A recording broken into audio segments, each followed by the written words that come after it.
Halo teman-teman semua, perkenalkan nama saya Putri Tamarina dengan NIM 230102000008. Kali ini saya akan menjelaskan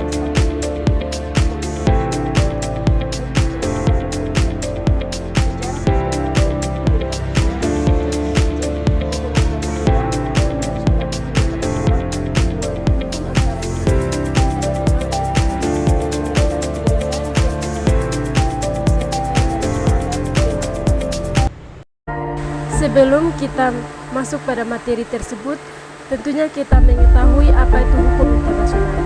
Hukum internasional adalah sekumpulan aturan norma dan prinsip yang mengatur hubungan antara negara-negara dan entitas internasional lainnya. Hukum ini bertujuan untuk menjaga ketertiban dan keadilan di tingkat global serta menyelesaikan konflik yang timbul di antara negara-negara. Berikut kita masuk pada materi yang pertama, yaitu bentuk perwujudan hukum internasional. Secara menyeluruh, hukum internasional baik yang berbentuk tertulis maupun hukum kebiasaan internasional dapat dibagi menjadi 4, yaitu pertama, hukum internasional umum, universal atau global. Hukum internasional umum, universal atau global adalah hukum internasional yang berlaku secara umum, universal atau global di seluruh dunia terhadap semua atau bagian terbesar subjek-subjek hukum internasional pada umumnya dan negara-negara pada khususnya. Bentuk perwujudan hukum yang kedua yaitu hukum internasional regional. Hukum internasional regional merupakan hukum yang hanya berlaku dalam ruang lingkup yang lebih terbatas, yakni hanya berlaku di dalam suatu regional atau kawasan tertentu. Dia bisa tumbuh dan berkembang dalam kawasan yang bersangkutan, baik dalam bentuk hukum kebiasaan internasional atau bisa juga berbentuk perjanjian internasional regional yang mengatur masalah yang khas tumbuh dan berkembang di kawasan yang bersangkutan. Yang ketiga yaitu hukum internasional khusus. Hukum internasional khusus dicirikan oleh subjek-subjek hukum internasional yang tunduk atau menjadi pihak di dalamnya tanpa memandang di kawasan mana subjek hukum itu berada. Berikut bentuk perwujudan hukum internasional yang keempat, yaitu hukum internasional pada masa kini dan yang masa yang akan datang. Perkembangan baru seperti dikemukakan di atas telah mengubah sendi-sendi hukum internasional yang lama sebelum Perang Dunia II dan Dasawarsa 5 dan 60-an menjadi hukum internasional dengan ruang lingkup dan substansi yang semakin luas serta mencerminkan keterpaduan yang mulai tampak pada awal Dasawarsa 70-an hingga kini. Kita masuk pada materi berikut, yaitu sejarah perkembangan hukum internasional.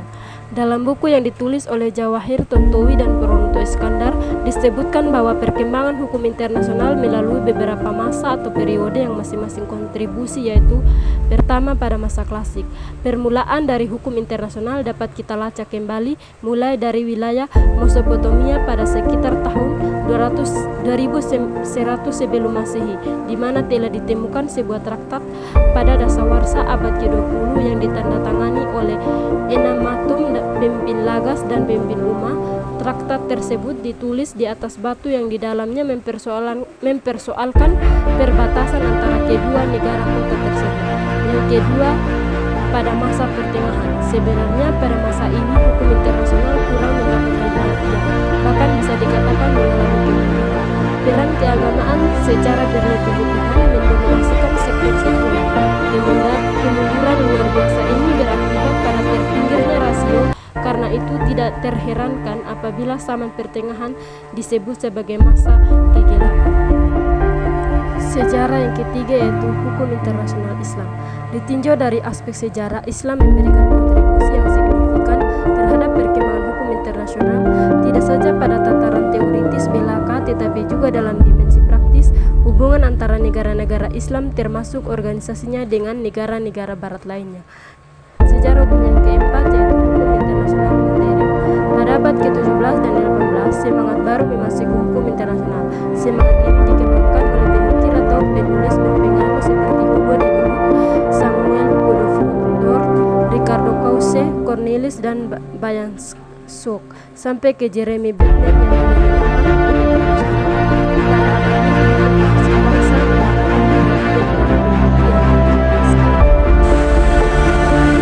materi yang berikut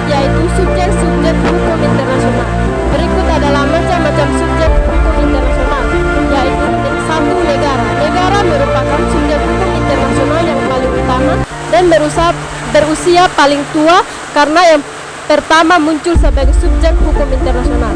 Negara dapat mengadakan hubungan-hubungan hukum internasional dalam segala bidang kehidupan masyarakat, baik dengan sesama negara maupun dengan subjek hukum internasional yang lainnya.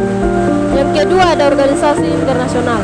Organisasi internasional juga melahirkan kaidah-kaidah hukum internasional yang berlaku internal di dalam negara-negara anggotanya, yaitu organisasi internasional dapat diklasifikasikan menjadi organisasi internasional yang memiliki keanggotaan secara global seperti Perserikatan Bangsa-Bangsa. Organisasi internasional yang memiliki keanggotaan global dengan maksud dan tujuan yang bersifat spesifik. Organisasi internasional dengan keanggotaan regional seperti ASEAN. Subjek yang ketiga ada Palang Merah Internasional. Palang Merah Internasional sebenarnya merupakan salah satu jenis organisasi internasional. Namun karena faktor sejarah, keberadaan Palang Merah Internasional dalam hubungan hukum internasional menjadi sangat penting. Yang keempat ada Vatikan atau Tata Suci. Vatikan juga diakui sebagai subjek hukum internasional karena alasan sejarah. Tata Suci atau Vatikan yang berpusat di Roma, Italia memiliki catatan sejarah yang cukup panjang. Vatikan diakui sebagai subjek hukum internasional berdasarkan Traktat Lateran pada 11 Februari 1929 antara Italia dan Tata Suci mengenai penyerahan sebidang tanah di Roma yang menjadi wilayah Vatikan sekarang. Subjek hukum internasional yang kelima ada individu. Individu merupakan subjek hukum internasional jika dalam tindakan yang dilakukannya memperoleh penilaian positif dan negatif sesuai kehidupan masyarakat dunia. Hal ini diperkuat dengan Deklarasi Universal tentang Hak Asasi Manusia pada 10 Desember 1948 yang kemudian diikuti beberapa konvensi hak asasi manusia setelah. Sekarang kita masuk pada materi berikut mengenai sumber-sumber hukum internasional.